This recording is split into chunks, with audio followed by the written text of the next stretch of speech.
हमारे साथ हरियाणा सरकार के कैबिनेट मंत्री किशन बेदी हैं। इनसे तमाम मुद्दों पे बात करते हैं। हरियाणा सरकार ने एक बड़ा फैसला लिया कि 6 लाख से EWS की सीमा बढ़ा करके 8 लाख कर दी गई है। उसके पीछे क्या दृष्टिकोण है?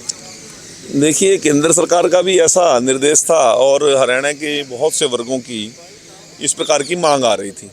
और पिछले दिनों हमने बैकवर्ड्स क्लासेस के लोगों के हित के लिए भी 6 से 8 लाख की रेंज हमने आर्थिक तौर पर उनकी वार्षिक आमदन के हिसाब से की थी।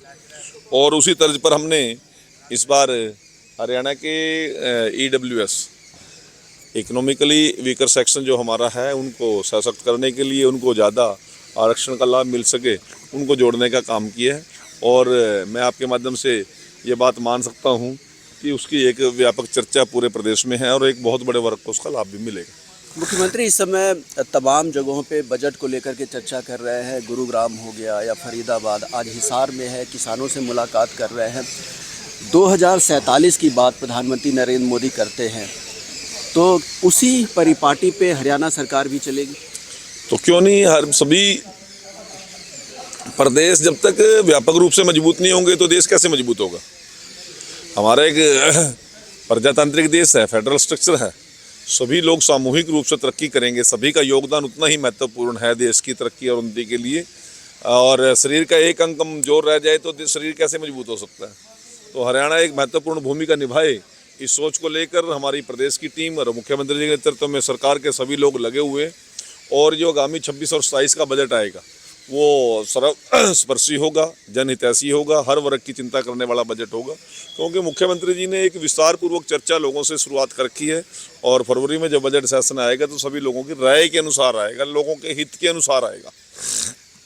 अब 1 फरवरी को केंद्रीय बजट भी पेश होना है और इसी को लेकर के पिछले दिनों मुख्यमंत्री ने जो केंद्रीय वित्त मंत्री हैं निर्मला सीतारमण से मुलाकात की थी। उसमें जो खास तौर से हरियाणा की तरफ से चर्चा की गई थी कि 1 लाख एकड़ जो सेम की भूमि है उनके लिए मदद की बात कही गई थी। और तमाम जो मेडिकल कॉलेज है जो लगभग हर ज़िले में बनाए जाने हैं उनको लेकर के हरियाणा सरकार ने विशेष मदद की आग्रह सेंट्रल गवर्नमेंट से की थी। देखिए, हमारी सरकार का एक ही मोटो है, शिक्षा, चिकित्सा और सुरक्षा।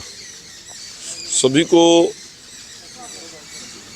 एक स्तरीय शिक्षा मिले, सभी को स्वास्थ्य सुविधाओं का लाभ मिले और सभी को मजबूती से सुरक्षा मिले, तभी हरियाणा तरक्की के रास्ते पर उसी स्पीड से आगे बढ़ सकता है।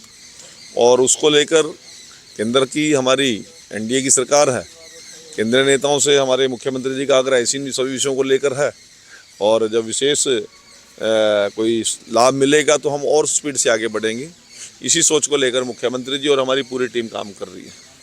कुरुक्षेत्र में कांग्रेस एक महामंथन कर रही है, उसमें उत्तराखंड के भी नेता है। उम्मीद की जा रही है कि राहुल गांधी भी उसमें मार्गदर्शन देने के लिए आएंगे।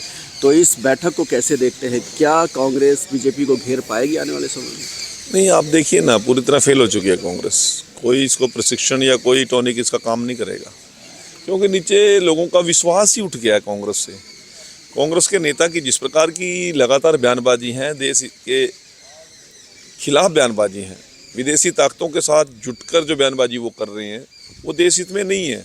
और देश का नागरिक, प्रत्येक नागरिक इस बात को समझता है कि कांग्रेस की जो लगातार 99 चुनाव हारने के बाद दयनीय स्थिति है, लोगों का मनोबल इतना टूट चुका है कि उनको तो उम्मीद नहीं रही है कि कांग्रेस कभी सरकार भी बना पाएगी या नहीं बना पाएगी, कोई चुनाव भी लड़ पाएंगे कि नहीं लड़ पाएंगे।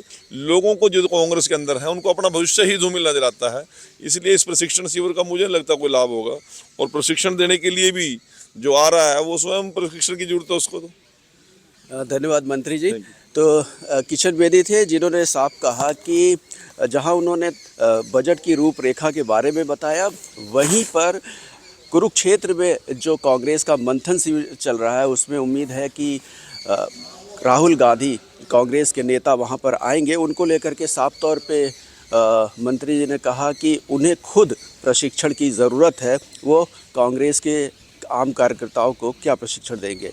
कैमरामैन सुनील के साथ हरे राम मिश्रा, सुदर्शन न्यूज़, चंडीगढ़।